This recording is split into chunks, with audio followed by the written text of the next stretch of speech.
right, Middlefield, they spent money on a lawyer, all right? Number one problem. How much in your opinion did they spend to get this far? I know how much we spent. Okay. $66,000. Okay, 66,000.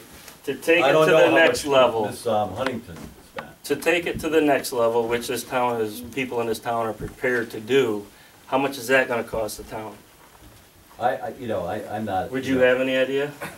Typical appeal, the record alone is probably $5,000 to $10,000 on a record for this. Something like that. Just the record. But Yeah, then, I that's mean, to have your lawyer there to appeal, I mean, At the level that they're talking about and the level of detail and argument, I'd say a good $30,000. okay, so You're we're not gonna upwards, get it for free. we're upwards of 100. Now, can it go to another court? Oh yeah, then there's the Court of Appeals. Court of Appeals, how much would that cost? You figure another 30, and here's why. Because this issue has enough publicity around it that there will be a lot of interveners, as there were in Dryden, as there were in Middlefield, which means there will be a lot of briefs. And the more briefs each attorney has to read, the more legal memorandum, the more they have to respond to, and their work expands. So we're minimum 130 now. So does it go further than that, or is that it? I think that's it. That's this, it. because this is Well, just then if the declar- regulatory takings come in, you could That's just the see that one declaratory. riding all the way to the Supreme Court of the United States. So I'm a taxpayer in the town, so my We got purse nothing strings, to per do. se, are gonna be opened up, like you said. I'm not prepared to pay 130, and I don't think anybody else is. Find out what happens. Well, fork over all of it. You would pay it all, that's fine. Maybe you guys could get a, Let's Get go it to the in- highway department and save some money. I heard different. but as a taxpayer of this town, I have a nice house. I'm sure my assessment's too high, and I'm sure that I'm paying a big share that most of you are not. Not to be bragging on what I have, Well, I but feel like- I'm not prepared to pay any more.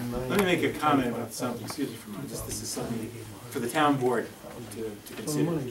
Right now, if you end up with drilling, whatever, the income, excuse me, the tax on oil and gas right now is a local tax.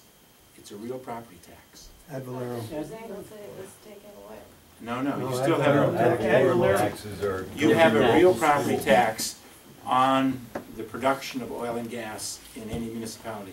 It's a town assessment, it's a school tax assessment, if there's a village assessment, and a county assessment. All of them, it's purely to the local community. The reason I raise this, because there's talk in the legislature of having a severance tax.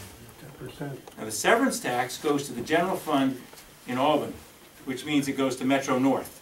It isn't coming back here for unfunded, and I know Mr. Middlefield here will know exactly what I'm talking about. Even though he doesn't have gas and oil in their budget, if you will, a severance tax, you'd never have it in your budget. I just raise it as an informational piece that if someone tries to sell you on a severance tax, a town board should absolutely, in every possible way, oppose it. If you want to raise taxes, have them raise the real property tax on oil and gas, but not a severance tax. You will never see a penny of it. And you